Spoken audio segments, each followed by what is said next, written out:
Experimentos. É 1º de junho. Os King vão para a praia amanhã e eu estou livre. 3 meses de férias. Como vou me divertir! Exclamou Maggie em um dia quente ao chegar em casa e encontrar Joe no sofá em um atípico estado de exaustão, enquanto Beth limpava seus sapatos empoeirados e Amy fazia limonada para o lanche. Tia Marty saiu hoje, por isso estou tão alegre, disse Joe. Tive muito medo que me pedisse para acompanhá-la. Se tivesse pedido, eu me sentiria na obrigação de ir, mas Plumfield é tão animado quanto o cemitério, vocês sabem, então preferi ser dispensada. Não via a hora dela partir, e sempre que falava comigo já receava ser um convite. Estava tão ansiosa para que saísse logo e acabei sendo ainda mais prestativa e amável, o que de certo não ajudava em nada em meu desejo de não partir com ela. Fiquei tensa até o exato momento em que entrou no carro e ainda tomei um último susto quando o veículo parou. Ela colocou a cabeça para fora e disse: "Josephine, você não..." Mas não ouvi mais nada, só virei e saí.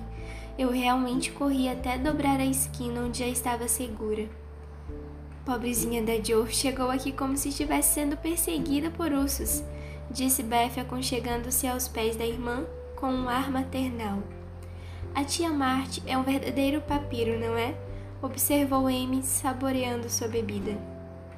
Ela quis dizer vampiro, não a planta, mas não importa. Está muito quente para me preocupar com o que os outros falam, murmurou Joe. O que vocês vão fazer nas férias? Perguntou Amy mudando de assunto. Vou acordar tarde e fazer nada o dia inteiro, respondeu Maggie das profundezas da cadeira de balanço. Tive que acordar cedo durante todo o inverno e passar meus dias trabalhando para outras pessoas. Agora vou descansar e me divertir tanto quanto quiser. Não, disse Joe, não consigo ficar assim. Reservei uma pilha de livros e vou dedicar meu tempo em ler na velha macieira, enquanto brincando com as Não diga cotovias, implorou Amy, respondendo à indelicadeza da correção anterior. Então digo rouxinóis, com Laurie. Isso é apropriado, já que ele é um cantor. Beth, por favor, não nos dê uma lição por enquanto. Vamos brincar e descansar o tempo todo, como as meninas devem fazer, propôs Amy. Se mamãe não se importar, não darei. Quero aprender umas músicas novas e minhas filhinhas precisam se preparar para o verão. Estão em péssimo estado e com roupas sofríveis. Pode ser, mamãe? Perguntou Maggie virando-se para a senhora Marty, que estava costurando no que elas chamavam de cantinho da mamãe. Você pode testar seu experimento por uma semana para ver se gosta. Creio que até sábado à noite já terá percebido que muita brincadeira e nenhum trabalho é tão ruim quanto só trabalhar e não poder brincar.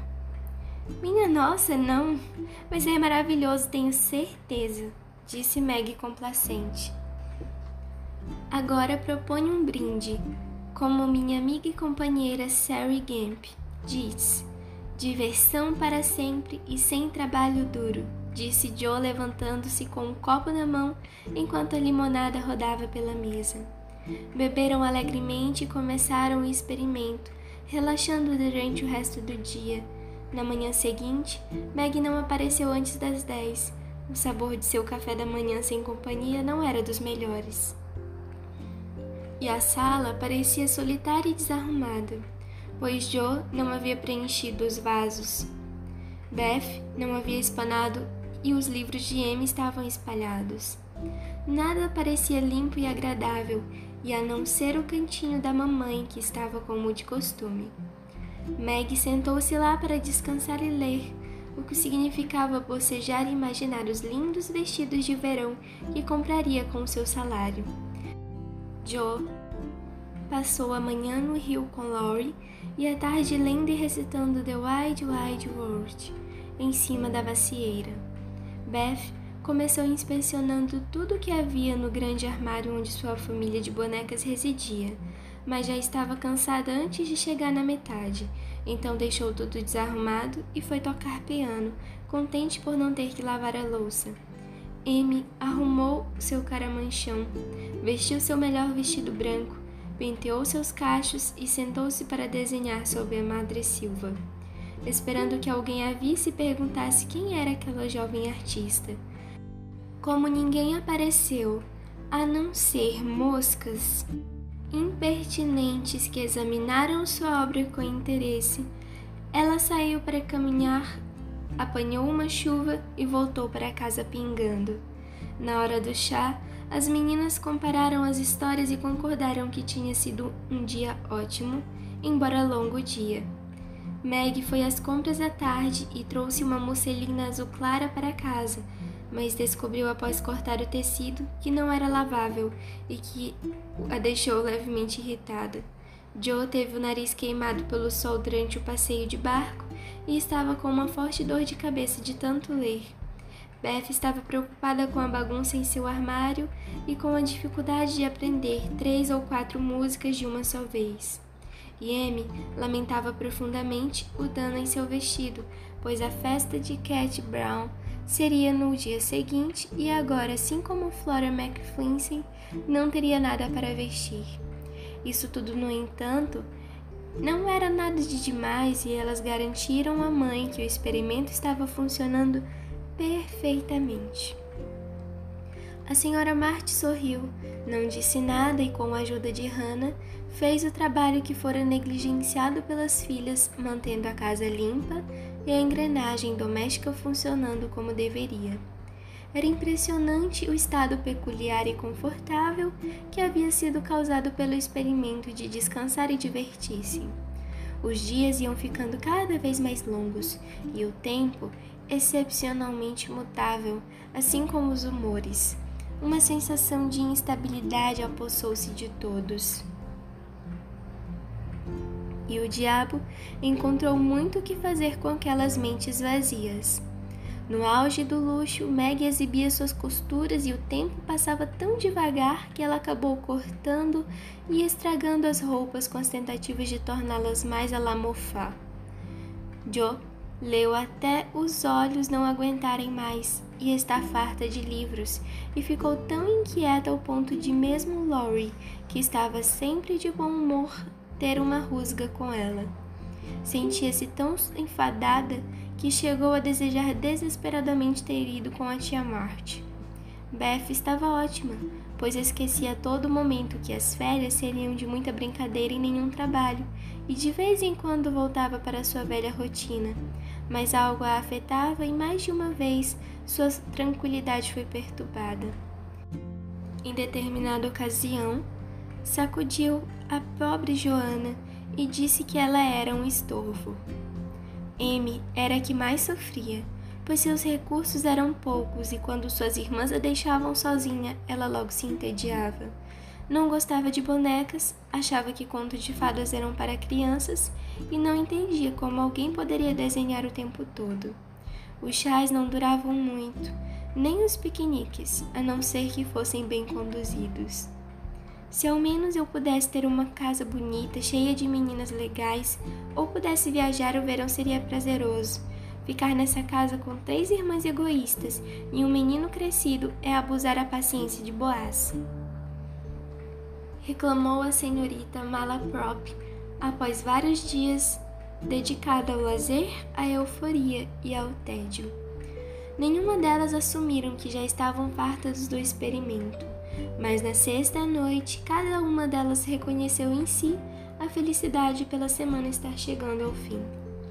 Esperando que a lição fosse aplicada com mais intensidade, a senhora Marty, que tinha um ótimo humor, resolveu encerrar o experimento de forma adequada, declarando folga e Hannah deixando que as meninas aproveitassem o efeito completo do período de brincadeiras.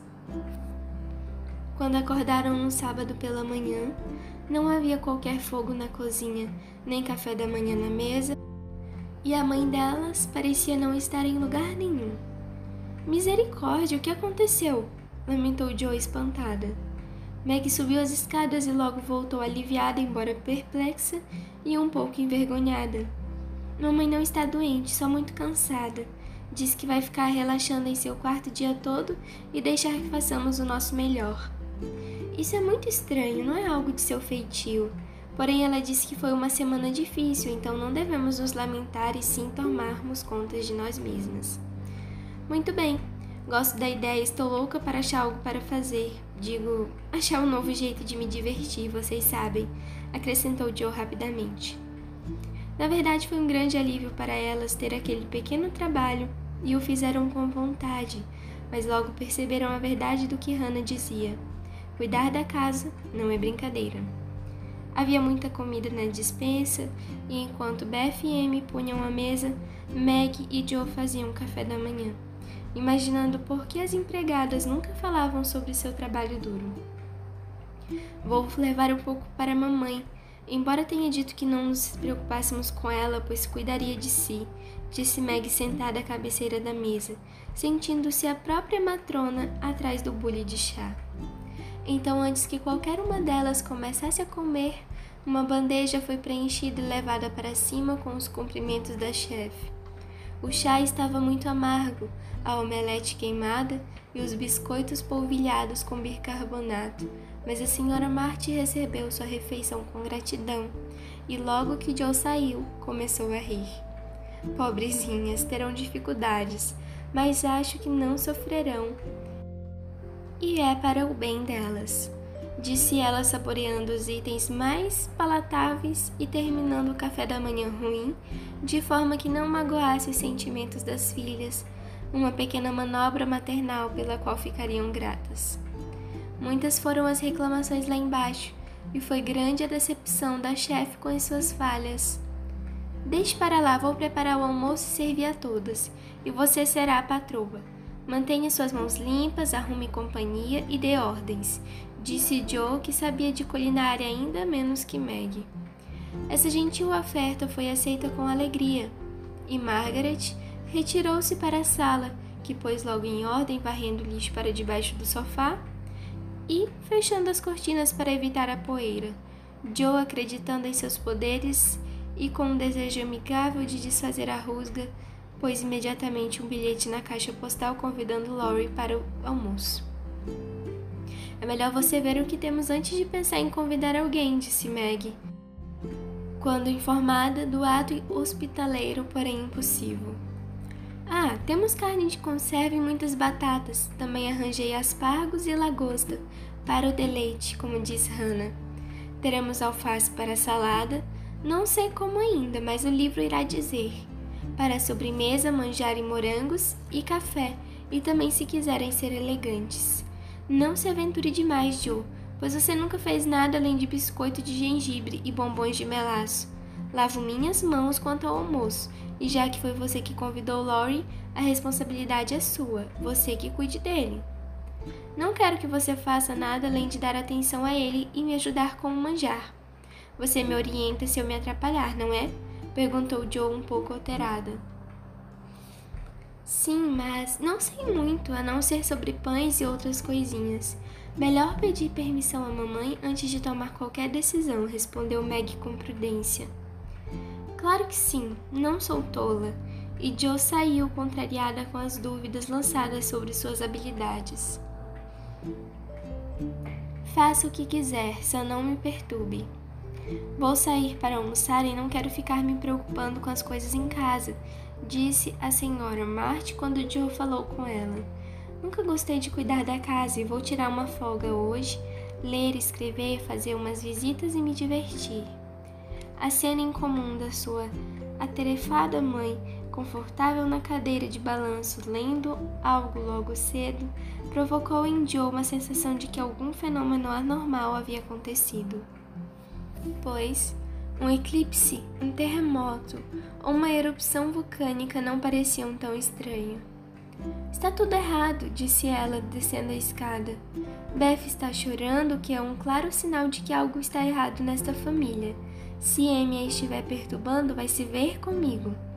Muito aborrecida, Joe correu para a sala, encontrou Beth soluçando sobre Pip, o canário, qual jazia morto na gaiola com suas patinhas miseravelmente esticadas, como se estivesse implorando pela comida cuja falta lhe matara.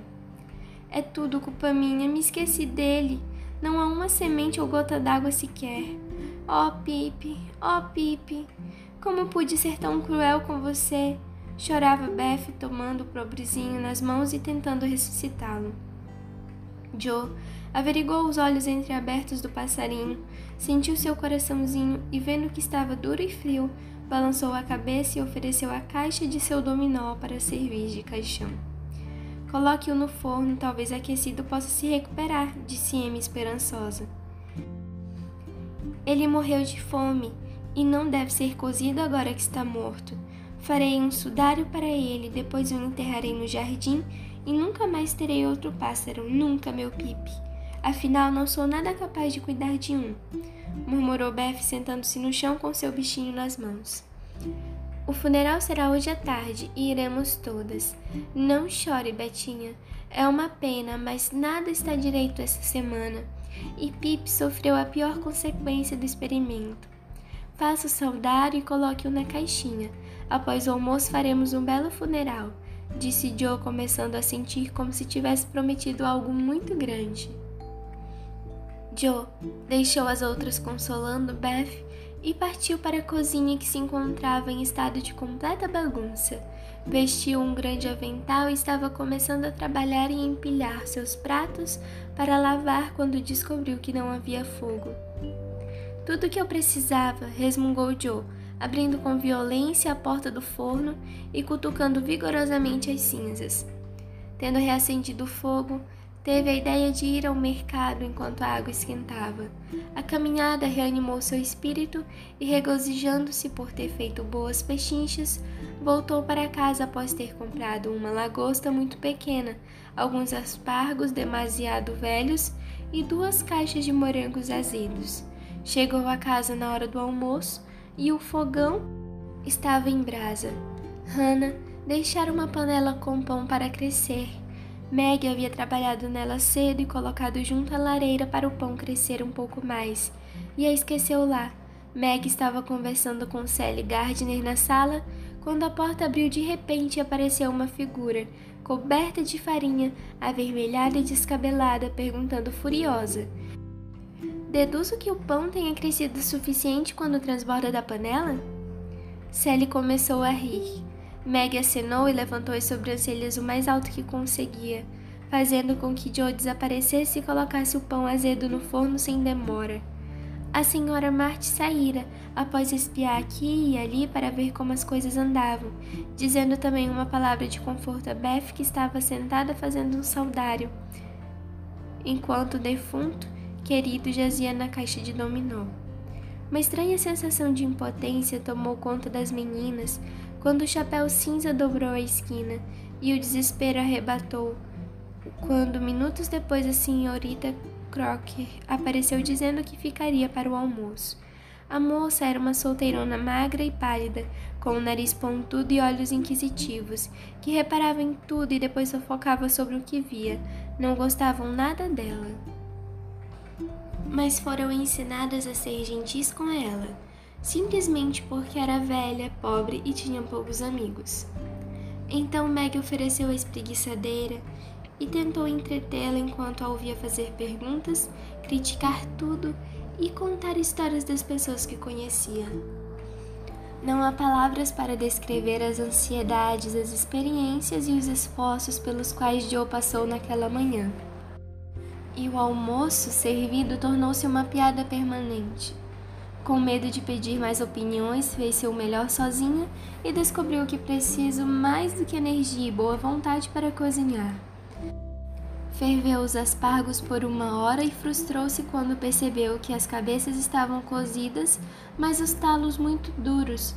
O pão viraram carvão, enquanto o molho de salada deixou tão irritada que não conseguiu fazê-lo ficar comestível.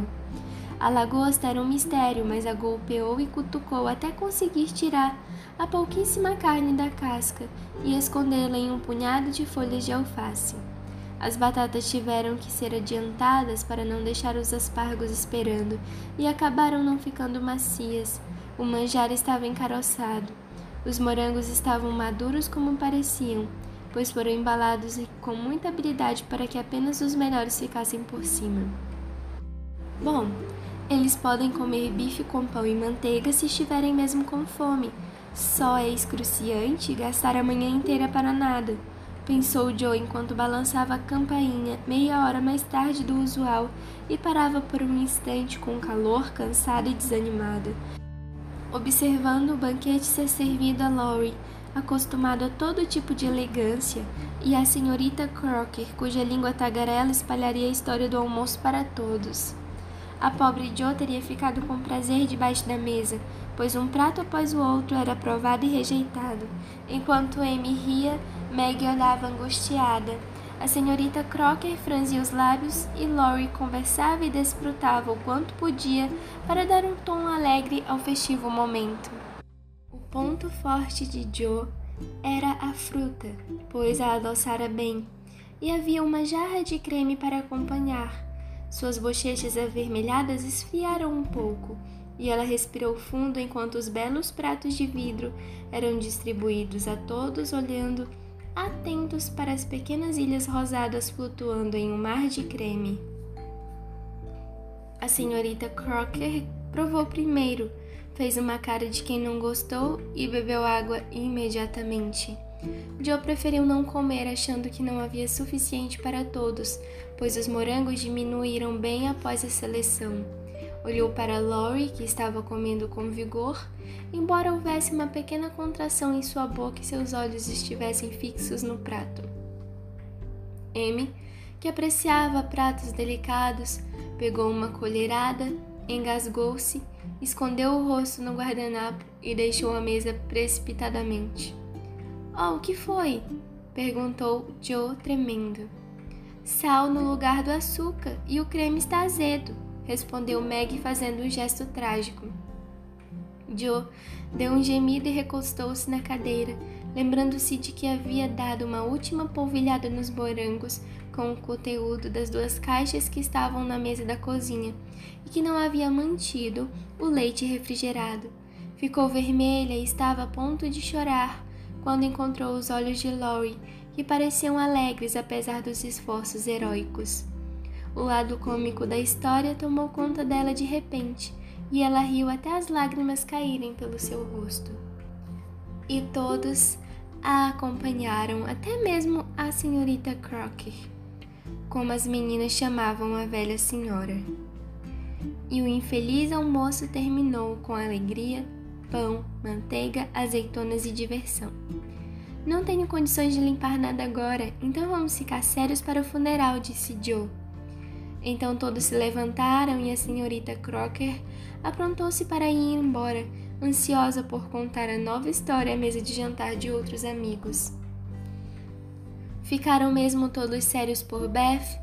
Laurie logo cavou uma cova sob as samambaias no bosque, e o pequeno Pip foi colocado nela com muitas lágrimas da sua terna dona, e coberto com musgo, enquanto uma coroa de violetas e morriões dos passarinhos foi pendurada na pedra em que foi escrito seu epitáfio, elaborado por Joe enquanto lutava para fazer o almoço.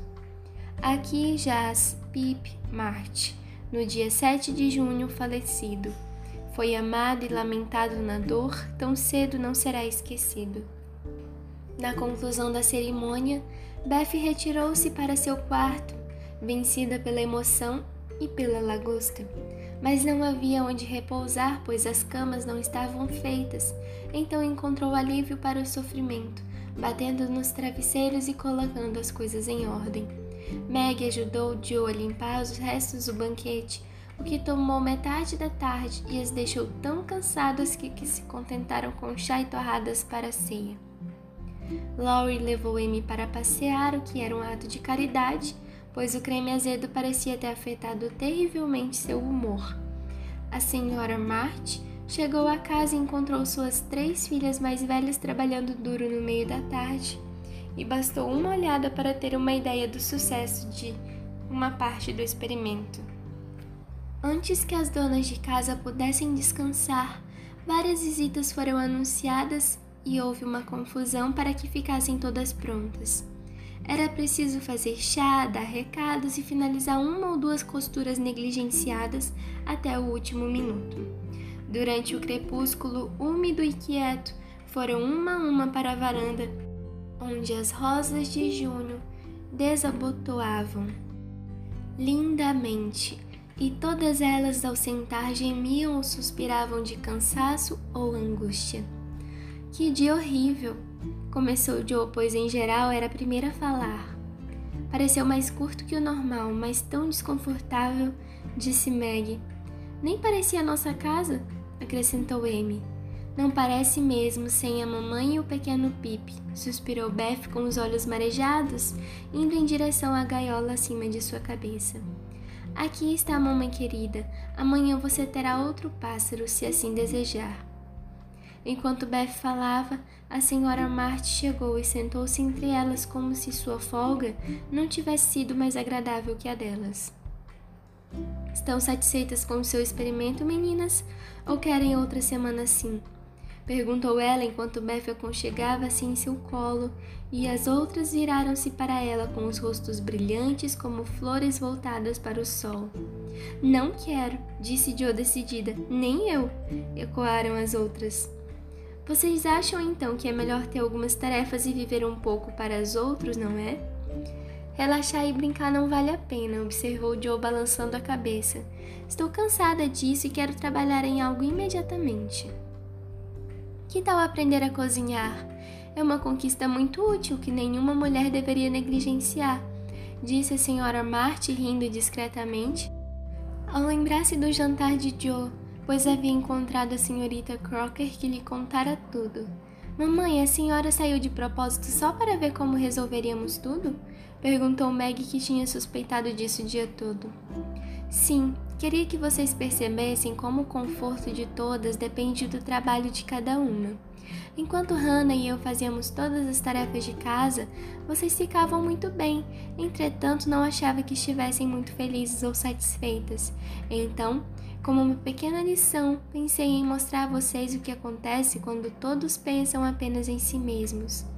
Vocês não acham que é mais prazeroso ajudar umas às outras? Ter tarefas diárias que tornem o lazer mais agradável e ser pacientes para que nosso lar seja confortável e agradável para todas nós? Sim, mamãe, sim, responderam as meninas. Então permitam-me aconselhá-las a assumir umas pequenas tarefas novamente, pois por mais que estas pareçam pesadas às vezes, nos fazem bem. Além disso, as tarefas sempre ficam mais leves à medida que aprendemos a lidar com elas.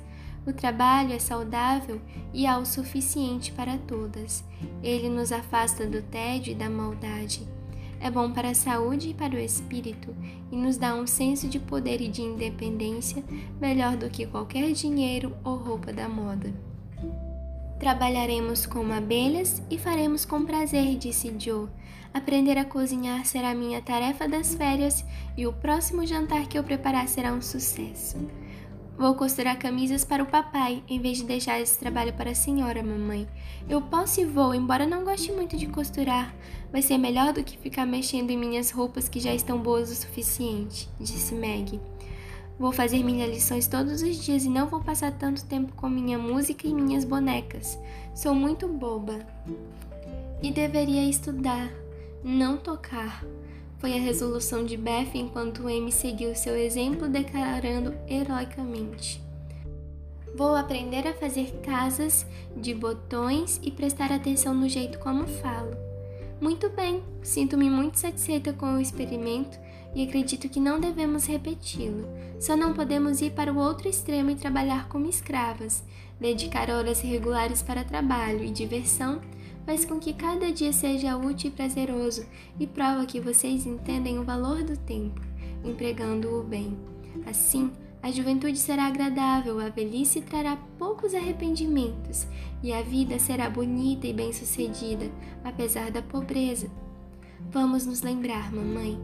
E assim foi.